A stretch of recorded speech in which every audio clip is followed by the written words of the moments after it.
Assalamualaikum warahmatullahi wabarakatuh. Kami dari kelompok 5 yang beranggotakan Dewi Purwantini dan Eka Septia Haryanti ingin memberikan pembahasan tentang unsur transisi periode 3. Mari kita simak video pembahasan berikut ini. Sifat unsur periode 3 ada 8, yakni yang pertama, NaMgAl termasuk logam, Si termasuk metaloid, Ps, Cl, dan Ar termasuk non-logam. Yang kedua, dari kiri ke kanan muatan inti bertambah dan jumlah kulit tetap, sehingga jari-jari atom berkurang. Yang ketiga, dari kiri ke kanan energi ionisasi dan keelektronegatifan bertambah, karena jari-jari atom berkurang, sehingga sifat reduktor kuat berubah menjadi oksidator kuat. Yang keempat, konfigurasi elektron Mg dan P stabil sehingga energi ionisasinya tinggi. Yang kelima, dari kiri ke kanan sifat basa semakin lemah, kecuali Al yang bersifat amfoter atau bisa bereaksi dengan asam maupun basa.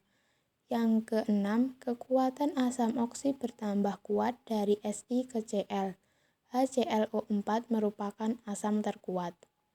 Yang ketujuh, pada suhu kamar Na sampai S berupa zat padat, Cl dan Ar berupa gas.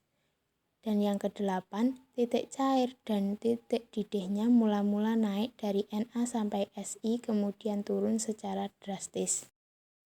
Unsur periode 3 terdiri dari Na, Mg, Al, Si, P, S, Cl, dan Ar.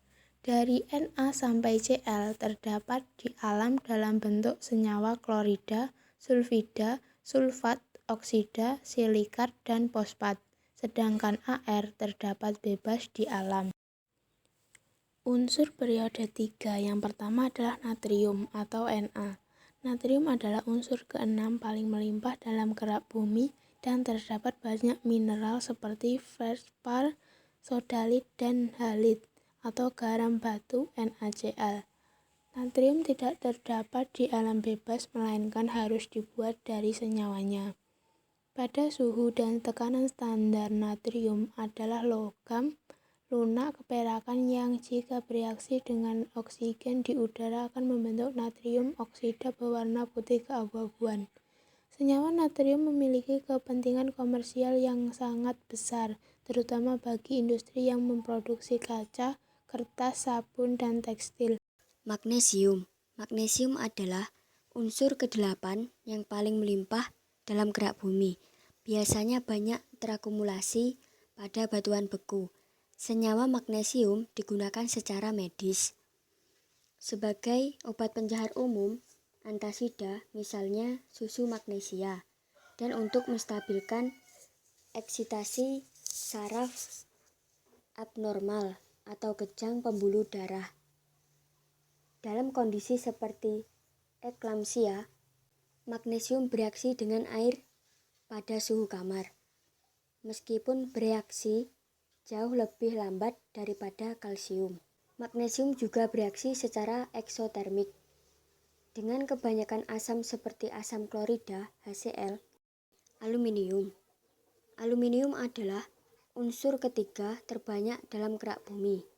Terutama terdapat senyawa aluminium, silikat pada batuan tanah liat, mineral bauksit Al2O3, dan sebagai kreolit Na3 AlF6.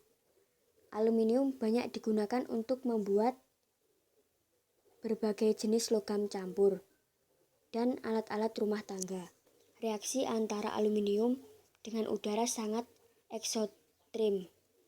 Serbuk aluminium juga bereaksi ekstrem dengan berbagai oksida logam seperti besi 3 oksida dan krom 3 oksida. Silikon adalah unsur terbanyak dalam kulit bumi.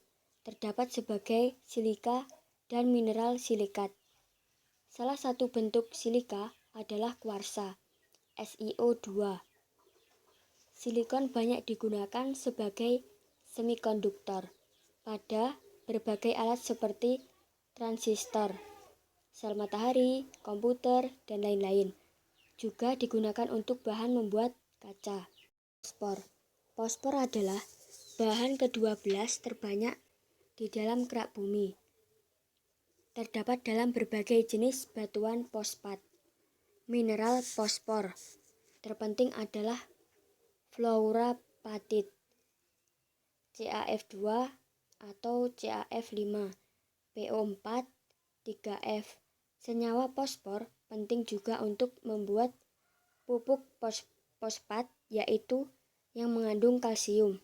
Hidrogen fosfat, CaH2PO4 2, yaitu senyawa yang mudah larut dalam air. Selain itu, senyawa fosfor juga penting di dalam sistem biologis, yaitu gugus fosfat yang terdapat dalam RNA dan DNA yang berfungsi mengontrol pembentukan protein dan mewariskan sifat-sifat genetik. Belerang banyak terdapat dalam kulit bumi sebagai unsur bebas maupun sebagai senyawa. Dalam bentuk bebas terdapat di daerah vulkanik, sedangkan dalam bentuk senyawa terdapat sebagai mineral sulfat atau sulfida, sebagai zat organik dalam minyak bumi dan batu bara. Oksida dari belerang yang terpenting adalah belerang oksida dan belerang trioksida. Klorin atau Cl. Klorin adalah unsur kimia ke-21 paling melimpah di kerak bumi. Karena reaktivitasnya, semua klorin di kerak bumi dalam bentuk senyawa ion klorida termasuk juga garam dapur. Unsur klorin secara komersial diproduksi dari air garam dengan elektrolisis. Tingginya potensial oksidasi dari unsur klorin memicu pengembangan pemutih dan disinfektan komersial, serta reagen untuk banyak proses di industri kimia.